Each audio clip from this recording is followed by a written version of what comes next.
बच्चों? तुम लोगों के सामने एक बोर्ड रखा हुआ है और लिखा हुआ है एलसीएम एंड एचसीएफ, यानी कि आज हम एलसीएम और एचसीएफ के बारे में पढ़ेंगे। एलसीएम की फुल फॉर्म बताएगा कोई मुझे? बताओ। एलसीएम बेटा, हाँ very good, least common multiple, यानी कि हमें वो सबसे छोटा अंक निकालना है जो भी हमें संख्याएं दी हुई है उन दोनों का क्या हो, गुणक हो, मल्टीपल हो। ठीक है, हमने ये बोर्ड सिर्फ 2 संख्याओं के लिए बनाया है और बोर्ड बनाया सिर्फ 60 अंक तक, यानी कि हम इसमें सिर्फ वो ही अंक लेंगे जिनका जो एलसीएम है वो 60 तक आए और एचसीएफ वो भी 60 तक आए। अब देखते हैं इसको यूज कैसे करते हैं। कोई भी 2 अंक चूज करो, जो तुम्हारे सामने अंक रखे हुए होंगे, कोई भी 2 अंक चूज कर लो। तुम्हारे सामने 7 और 5। 7 और 5। ठीक है, अब हम चलते हैं। हम पहले निकाल रहे हैं लीस्ट कॉमन मल्टीपल, यानी कि हम मल्टीपल देखेंगे। 7 का मल्टीपल क्या होगा? पहले 7 और इसका पहले क्या होगा? 5। ठीक है, अभी दोनों इक्वल नहीं हुई, हमें तब तक वर्क करना है जब तक हमारी दोनों स्ट्रिप एक अंक पर ना आ जाए।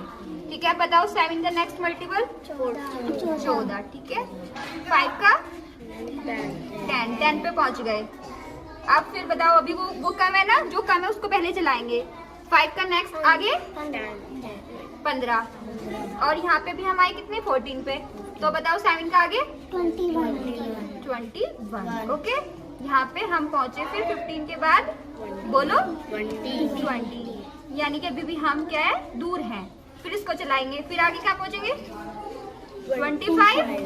अब यहाँ पे बताओ कहाँ जाएंगे, 21 के बाद नेक्स्ट बोलो 29 या 28? ओके, यहाँ पे 25 के बाद गए हम 30, यहाँ पे 28 के बाद बोलो 36, 35। यहाँ पे भी हम गए नेक्स्ट पे 35। दोनों इक्वल आ गए ना? Yes ma'am. इससे पहले तो कहीं स्ट्रिप इक्वल नहीं आई? नहीं मैम। हमने इसके भी मल्टीपल चले, 5 के भी और 7 के भी, यानी कि सबसे पहले हमें सिर्फ 35 मिला जहाँ पे दोनों स्ट्रिप क्या है, इक्वल है। और 35 7 का भी मल्टीपल है और 35 क्या है, 5 का भी मल्टीपल है, यानी कि 35 वो सबसे छोटी संख्या है जो 7 और 5 दोनों से कट जाएगी। तो यही क्या हुआ, इन दोनों का एलसीएम। अब तुम्हें समझ में आया एलसीएम होता क्या है? अब मुझे बोल के बताओ क्या होता है। वो सबसे छोटी संख्या जो दी हुई सभी संख्याओं की मल्टीपल हो। ठीक है, अब चलो, अब हम निकालते हैं इन्हीं दोनों संख्याओं का एचसीएफ। एचसीएफ की फुल फॉर्म क्या बताई थी मैंने, बोलो क्या बताई थी? Highest common factor. फैक्टर क्या होते हैं? फैक्टर तुम लोग पढ़ चुके हो बेटा। गुणनखंड क्या होते हैं? जोर से बोलो। गुना या उसको खंडित करना, उसके खंड, हाँ, उसको बराबर बराबर टुकड़ों में बांटना, उसको हम बोलते हैं गुणनखंड। ठीक है, ये हम कितने पे ले गए, 7 पे, और ये ले गए हम 5 पे। देखो मैंने 2 एरो के निशान लगाए हुए हैं। एलसीएम हम इधर चलेंगे और एचसीएफ हम इधर चलेंगे। एचसीएफ का मतलब क्या होता है, जो भी हमें संख्याएं दी हुई हैं वो जो हमारा एचसीएफ आएगा वो सबसे बड़ा अंक जो दी हुई संख्याओं का क्या हो, गुणनखंड हो। अब देखते हैं, इसके लिए हम चलेंगे इधर। जो बड़ी वाली संख्या होगी, बड़े वाली संख्या में से छोटे वाली को माइनस करेंगे। अगर हमने 7 में से 5 माइनस करा, कितना आया? 2 आया ना? स्ट्रिप चलाएंगे, 2 पर पहुंच जाएंगे। अब देखो, अब ज्यादा कौन हो गया?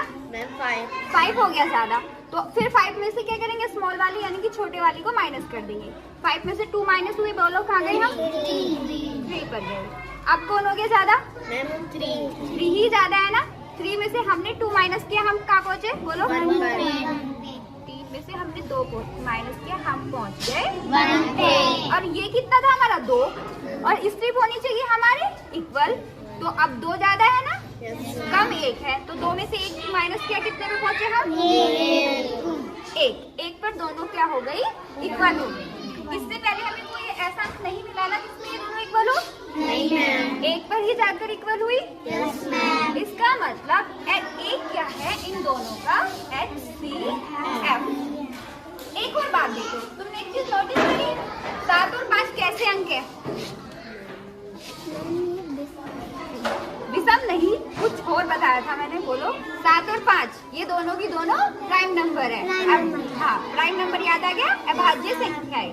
तो ये बात हमेशा याद रखनी है कि जब हम अभाज्य संख्याएं लेंगे तो उसका हाईएस्ट कॉमन फैक्टर हमेशा क्या आएगा, 1 आएगा। ठीक है, एक और ट्राई करते हैं। चलो अब ये 2 अंक रख दो साइड।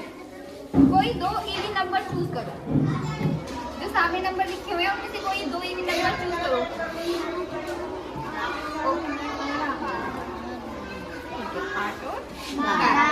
पहले हम इसका निकालते हैं, एचसीएफ। ठीक है, एलसीएम तुम लोग समझ ही गए हो।